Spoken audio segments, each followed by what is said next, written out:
ରାଜଗାଙ୍ଗପୁରର 18 number ୱାର୍ଡର ବାସିନ୍ଦା ବିରଞ୍ଚି ମହାନନ୍ଦିଆ ନାମକ ଜଣେ 71 ବର୍ଷୀୟ ବୃଦ୍ଧ କୌଣସି ପରିବାର କିମ୍ବା ସମ୍ପର୍କଙ୍କ ବିନା ଏକା ରହୁଥିଲେ। ସେ ଛୋଟ ଛୋଟ କାମ କରି ବଞ୍ଚୁଥିଲେ ଏବଂ କେତେକ ସମୟରେ ଦୟାଳୁ ଲୋକମାନେ ତାଙ୍କୁ ଖାଦ୍ୟ କିମ୍ବା ଆଶ୍ରୟ ଯୋଗାଇ ଦେଉଥିଲେ। ଗତ କିଛିଦିନ ମଧ୍ୟରେ ତାଙ୍କ ସ୍ୱାସ୍ଥ୍ୟାବସ୍ଥା ଗୁରୁତର ଭାବରେ ବିଗିଡ଼ି ଯାଇଥିଲା। ତାଙ୍କ ଅବସ୍ଥା ବିଷୟରେ ଜାଣିବା ପରେ ରାଜଗାଙ୍ଗପୁର ବିଧାୟକ ଲେଫ୍ଟନାଣ୍ଟ କର୍ଣ୍ଣେଲ ଅବସରପ୍ରାପ୍ତ ଡକ୍ଟର ସିଏସ୍ ରାଜେନ ଏକା, ଯିଏ ପୂର୍ବରୁ କୋଭିଡ୍-19 ମହାମାରୀ ସମୟରେ ୱାଇ କେୟାର ଫର ରାଜଗାଙ୍ଗପୁର ଦଳ ପ୍ରତିଷ୍ଠା କରିଥିଲେ,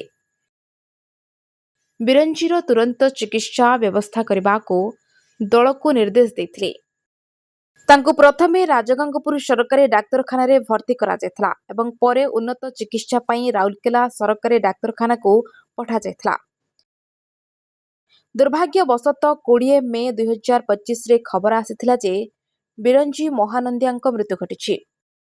ଯେତେବେଳେ ହସ୍ପିଟାଲ କର୍ତ୍ତୃପକ୍ଷ ତାଙ୍କ ସମ୍ପର୍କୀୟଙ୍କ ବିଷୟରେ ପଚାରିଥିଲେ, ସେତେବେଳେ ନିଶ୍ଚିତ ହେଲା ଯେ ତାଙ୍କର କେହି ନାହାନ୍ତି। ପରିସ୍ଥିତିରେ ପ୍ରଭାବିତ ହୋଇ ବିଧାୟକ ଲେଫ୍ଟନାଣ୍ଟ କର୍ଣ୍ଣେଲ ଅବସରପ୍ରାପ୍ତ ଡକ୍ଟର ଏକା ପୋଲିସ କ୍ଲିୟରାନ୍ସ ପାଇବା ପାଇଁ ପଦକ୍ଷେପ ନେଇଥିଲେ ଏବଂ କହିଥିଲେ, ଯେହେତୁ ତାଙ୍କର କେହି ନଥିଲେ, ତେଣୁ ମୁଁ ତାଙ୍କର ଶେଷକୃତ୍ୟର ସମ୍ପୂର୍ଣ୍ଣ ଦାୟିତ୍ୱ ନେଉଛି। ତେଣୁ 21 ମେ 2025ରେ ବିରଞ୍ଚି ମହାନନ୍ଦିଆଙ୍କ ଶବଦାହ ସମ୍ପୂର୍ଣ୍ଣ ମର୍ଯ୍ୟାଦାର ସହିତ ଏବଂ ଉପଯୁକ୍ତ ରୀତିନୀତି ଅନୁଯାୟୀ କରାଯାଇଥିଲା।